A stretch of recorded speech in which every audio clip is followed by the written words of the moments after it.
Hello and welcome to Study Embassy. आज हम बात करेंगे ग्लोबल वार्मिंग के बारे में और क्लाइमेट चेंज के बारे में, उसके इम्पैक्ट और कॉजेस के बारे में और सॉल्यूशंस के बारे में। तो चलिए शुरू करते हैं।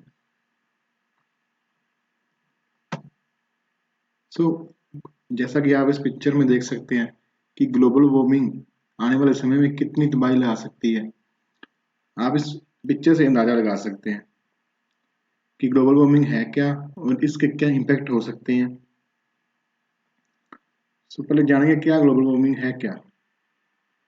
So what is global warming?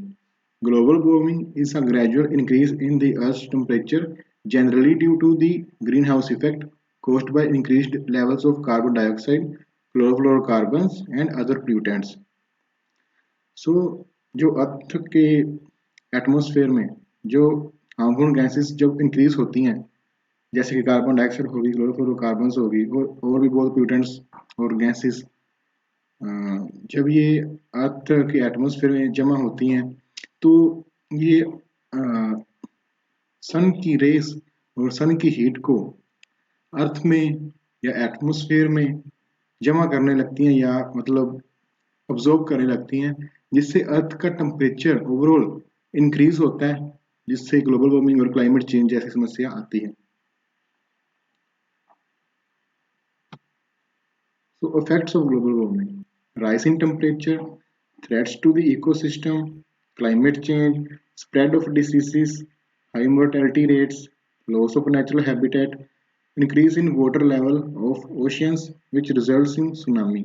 So जब टेम्परेचर राइज होता है ड्यू टू ग्लोबल वार्मिंग, फिर इकोसिस्टम के लिए वो तो हानिकारक है, और जिससे आगे जाकर क्लाइमेट चेंज होता है, जैसे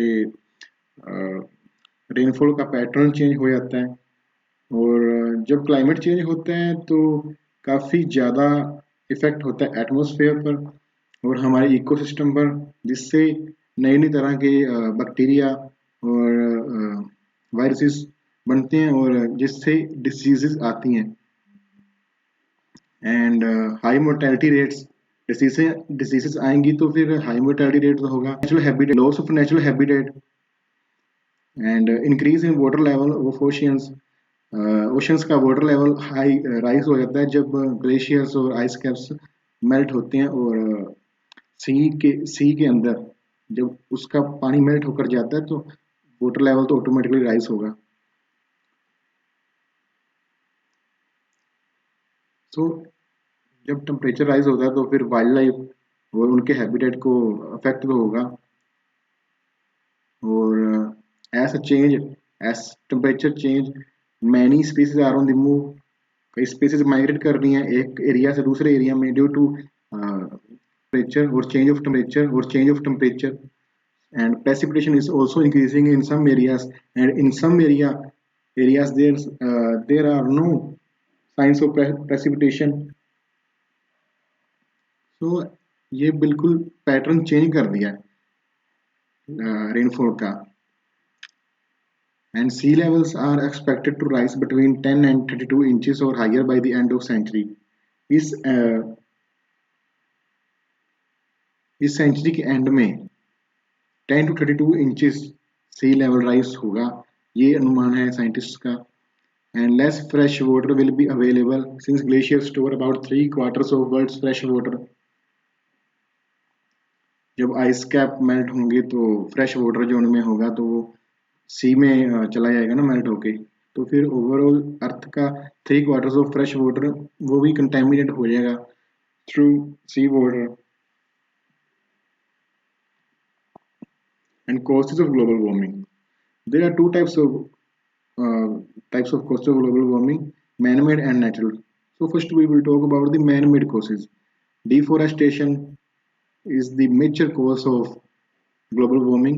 As you can see, the day by day more and more trees are being cut down for the use of wood in different sectors, which is leading to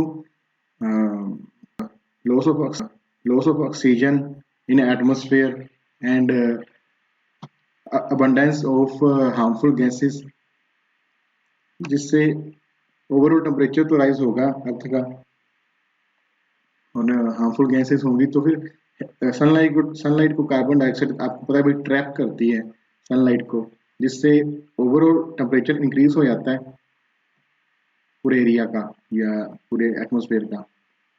use of vehicles, जब vehicle से जो exhaust निकलता है तो उसमें काफ़ी ज़्यादा harmful gases होती हैं जो ओवरऑल टेम्परेचर राइज करती हैं अर्थ का, और ग्लोबल वार्मिंग और क्लाइमेट चेंज में अपनी एक भूमिका निभाती हैं।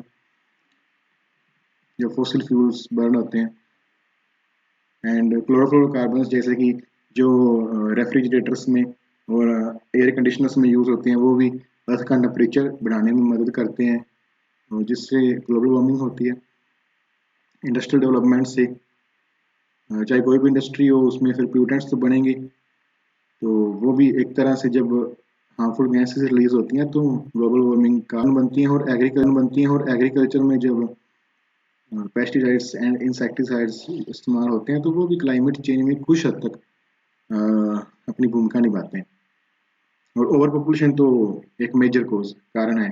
अगर ओवर पॉपुलेशन होगी तो हर रिसोर्स पर प्रेशर आएगा, इंडस्ट्रीज ज़्यादा लगेगी, वुड ज़्यादा इस्तेमाल होगी और डिफोरेस्टेशन होगी।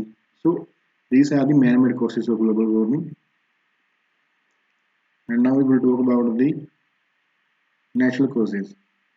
The first major cause of global warming, natural cause of global warming is volcanoes. As you know, when volcano erupts, it creates a humongous amount of harmful gases which are released in the atmosphere, and which directly increases the amount of extremely harmful gases, which results in climate change or global warming. तो जब इतनी ज़्यादा harmful gases release होंगी तो अर्थ का temperature तो फिर rise होगा ना, पोल्यूशन बढ़ेगा। और वाटर वेपर भी एक मेजर कारण है ग्लोबल वार्मिंग का। वो कैसे?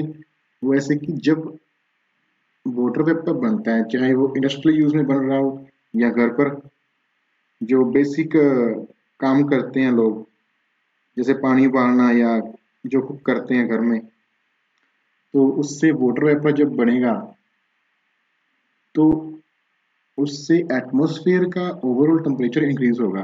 स्टीम जो गर्म होती है तो वो ओवरऑल एयर को गर्म कर देती है, जिससे ग्लोबल वार्मिंग में एक इम्पेटस या बढ़ावा मिलेगा ग्लोबल वार्मिंग को। सो ये भी एक मेजर कारण है ग्लोबल वार्मिंग का, वाटर वेपर भी।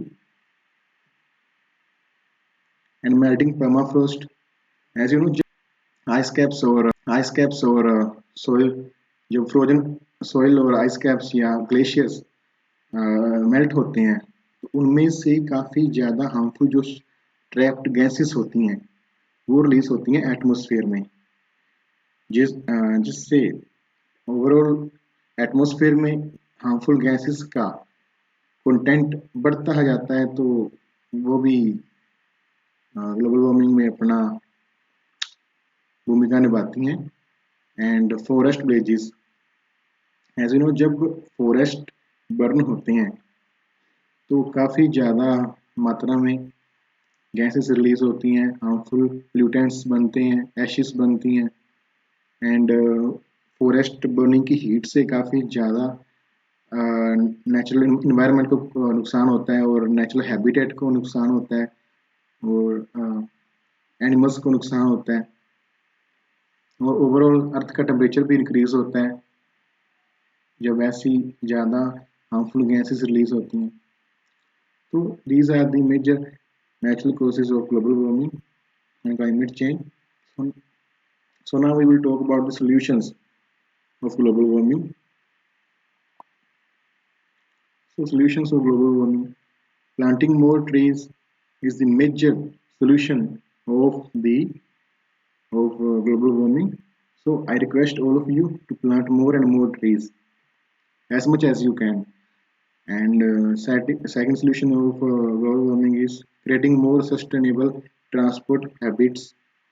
And third is minimizing the use of coal in thermal plants and investing in sustainable and renewable methods of producing electricity, sustainable agriculture and forest management, responsible consumption of recycling, minimizing the use of fossil fuels, invest in energy efficient appliances. These are some of the solutions which, if adopted, will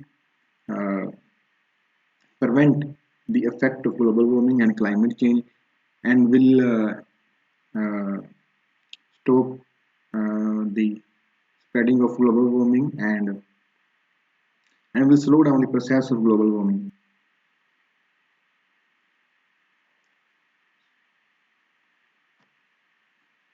So thank you so much for watching this video. Please like, subscribe and press the bell icon for further notification and please share the video. Thank you so much.